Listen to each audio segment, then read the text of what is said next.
Asoka, c. 304 to 232 BC, also known as Asoka the Great, was the emperor of ancient India, a ruler of the Maurya Dynasty from c. 269 BC until his death. Asoka is an anglicized name of Ashok, also spelled Ashoka. He was the grandson of Chandragupta Maurya of Magadh. He became so disgusted by the cruelty of warfare that he renounced it for the rest of his life. He ascended to the throne about 273 BC on the death of his father Bindusar, then the king of Magadh.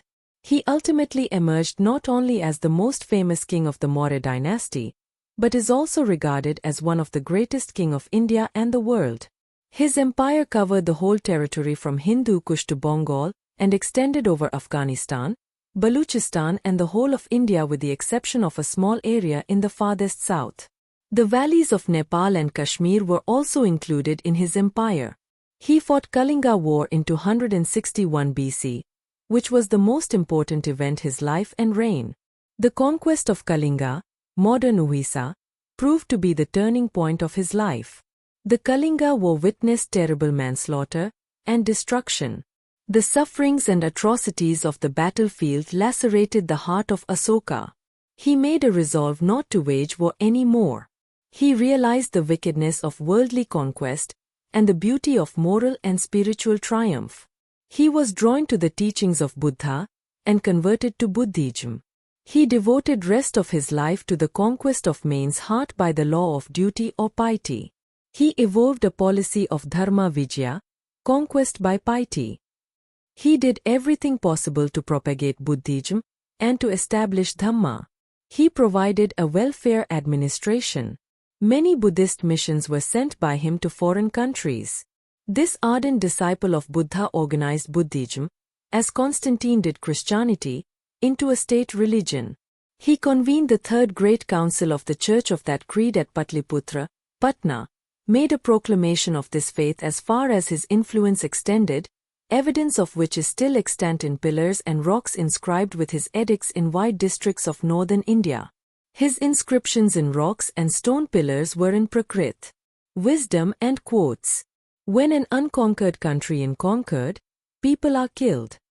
That the beloved of the gods finds very pitiful and grievous. If anyone does him wrong, it will be forgiven as far as it can be forgiven. The beloved of the gods considers that the greatest of all victories is the victory of righteousness. Describing his conversion to Buddhism and new attitudes. It is forbidden to decry other sects. The true believer gives honor to whatever in them is worthy of honor. Decree to his subjects. Here, in my domain, no living beings are to be slaughtered or offered in sacrifice. Dhamma edict. All religions should reside everywhere, for all of them desire self-control and purity of heart.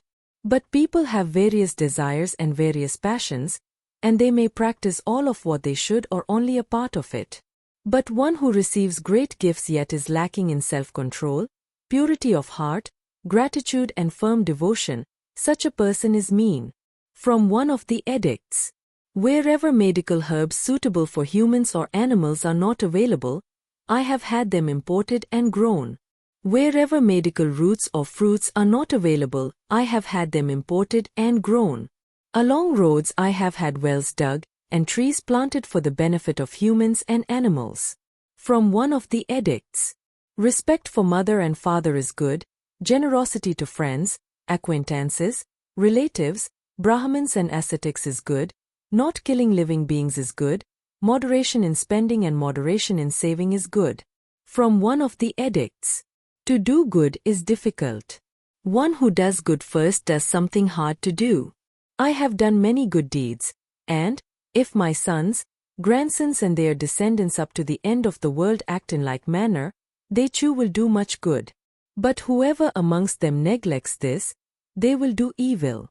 Truly, it is easy to do evil. From one of the edicts.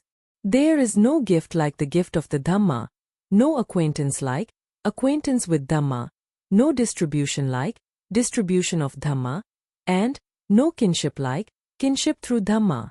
And it consists of this: proper behavior towards servants and employees, respect for mother and father, generosity to friends, companions, relations, Brahmins and ascetics, and not killing living beings. Therefore a father, a son, a brother, a master, a friend, a companion or a neighbor should say, "This is good, this should be done." One benefits in this world and gains great merit in the next by giving the gift of the Dhamma. From one of the edicts: whoever praises his own religion, due to excessive devotion, and condemns others with the thought, "Let me glorify my own religion," only harms his own religion. Therefore contact between religions is good. One should listen to and respect the doctrines professed by others. From one of the edicts: even those who do wrong should be forgiven where forgiveness is possible. From one of the edicts: father and mother should be respected and so should elders, kindness to living beings should be made strong, and the truth should be spoken. In these ways, the Dhamma should be promoted. Likewise, a teacher should be honored by his pupil and proper manners should be shown towards relations. This is an ancient rule that conduces to long life. Thus should one act. From one of the edicts: Dhamma is good. But what constitutes Dhamma? It includes little evil, much good, kindness, generosity, truthfulness and purity. From one of the edicts: people see only their good deeds saying, "I have done this good deed." But they do not see their evil deeds saying, "I have done this evil deed," or, "This is called evil." But this tendency is difficult to see.